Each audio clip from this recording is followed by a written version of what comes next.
The rain hadn't stopped for 3 days.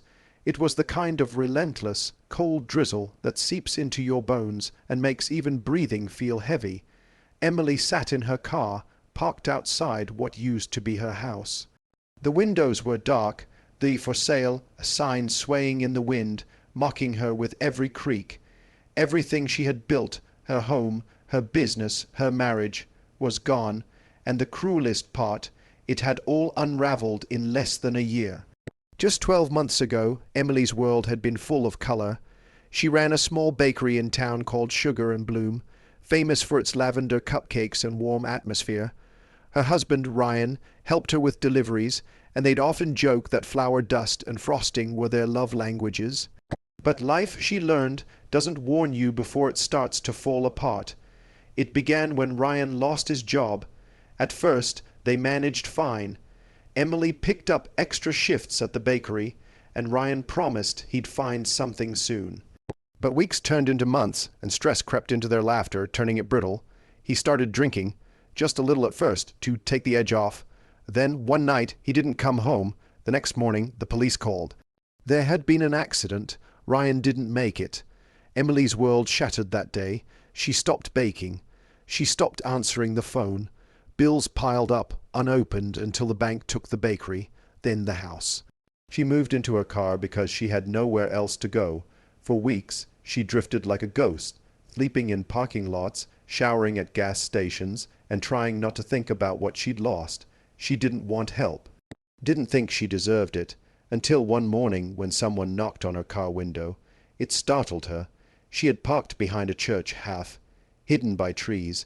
A man stood outside, holding a cup of coffee and wearing a bright orange raincoat.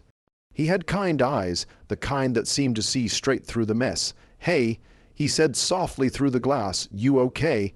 Emily hesitated. Her instinct was to lie, to pretend she was just resting. But something about his voice broke through her defenses. "I'm fine," she muttered, though her voice trembled. He smiled sadly. "You don't look fine." He held out the coffee. "Here, it's warm." Against her better judgment, she rolled down the window. Steam curled from the cup, and the smell of fresh coffee hit her like a memory. She accepted it, her hands shaking slightly. "Thanks," she murmured. "I'm Daniel," he said. "I work with the church over there. We've got a breakfast service inside. Nothing fancy, just pancakes and company. You're welcome to join." Emily wanted to say no, to stay in her cocoon of silence. But her stomach betrayed her with a loud growl, and Daniel just smiled again, as if he'd been expecting it. That morning she followed him inside. The warmth of the church hit her first, the smell of syrup and coffee, the hum of quiet conversations. No one stared at her, no one asked questions. They just welcomed her like she belonged there. For the first time in months she felt seen. Over the next few weeks Daniel kept showing up. Some mornings he'd bring coffee, other times just a smile and a quiet "Hey, how are you holding up?" He never pushed her to talk, but when she finally did, he listened. She told him about Ryan, about the bakery, about how it felt to lose everything she'd worked for. He didn't interrupt or offer clichés. He just listened, and that somehow began to heal her. One morning, Daniel asked her a question that stopped her cold. "What would you do," he said, "if you could start again?" She laughed bitterly. "You mean, if life hadn't completely wrecked me?" He shook his head. "No, I mean right now. What would you do if you gave yourself permission to try again?" Emily didn't have an answer. She hadn't let herself dream in a long time. But that night, as she lay in the back seat of her car, she kept hearing his question. What if I tried again? The next morning, she showed up early to the church kitchen. The volunteers were setting up breakfast, and without thinking, she asked, "Need any help?" From that day on, she became part of their team, flipping pancakes, serving coffee, washing dishes. The routine gave her purpose again, and the people gave her warmth. Slowly, she started smiling more, talking more, and Daniel, he was always there, quietly encouraging her. One afternoon, after a busy breakfast service, Daniel handed her a small box.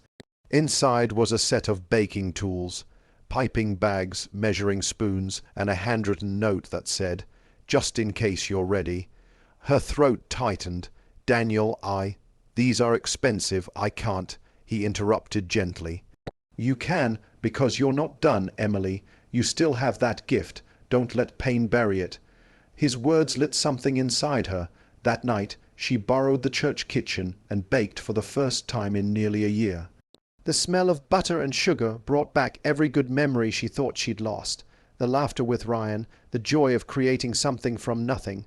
When she pulled the tray of cupcakes from the oven, she started crying. Not out of sadness this time, but release. Word spread quickly through the church about her baking. Soon she was making cupcakes for fundraisers, weddings, community events. People loved them, and with Daniel's help, she started taking small catering orders. It wasn't sugar and bloom, but it was something she'd built again from the ashes. One day Daniel approached her with a mischievous grin. "There's a space for rent near the park," he said, tiny but perfect for a bakery. Emily froze.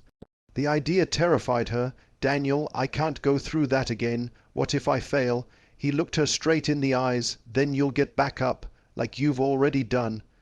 After weeks of doubt, she finally went to see the space. It was small and old, the walls scuffed and the floor uneven. But as she stood there, sunlight streaming through the dusty windows, she could almost see it. The shelves of pastries, the laughter, the life. It took every bit of courage and every dollar she had saved, but Emily signed the lease. Daniel helped her paint the walls, fix the counters and set up the ovens. They laughed, got flour everywhere, and for the first time Emily felt alive again. When they finally opened the doors, she called it second bloom. The first day she only sold 12 cupcakes, the next day 20, then 100. Customers started coming back, saying things like, "There's something different about your baking. It tastes like hope." Emily smiled every time she heard that because, in a way, it was true. Every cupcake carried a piece of her story, a reminder that even in loss, something beautiful can grow. Months later, on the anniversary of Ryan's passing, she closed the bakery early and walked to the park. Daniel found her sitting on a bench staring at the sunset. "You okay?" he asked gently. She nodded, tears glistening but peaceful this time. "You know, for so long I thought losing everything meant my life was over, but maybe it was just a new beginning." He smiled. "Sometimes when we lose everything, it's just life clearing space for what's next." Emily turned to him, a soft smile on her face. "Thank you, Daniel, for showing up." He shrugged lightly. "We all need someone to show up sometimes." They sat there in silence, the world around them glowing gold. The pain was still there, but so was hope. As time passed, Second Bloom became more than just a bakery.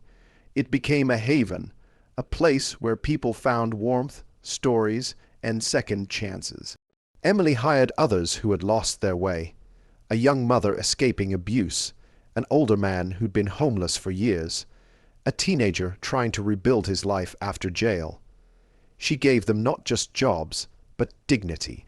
And every morning, as she unlocked the door and smelled the sweet scent of fresh bread, Emily whispered the same words to herself.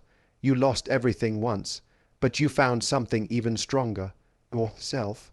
Because sometimes all it takes is one person showing up to remind you that broken doesn't mean finished. It means you're still here. It means there's still time. It means hope can rise from the ruins. One cupcake, one smile, one day at a time.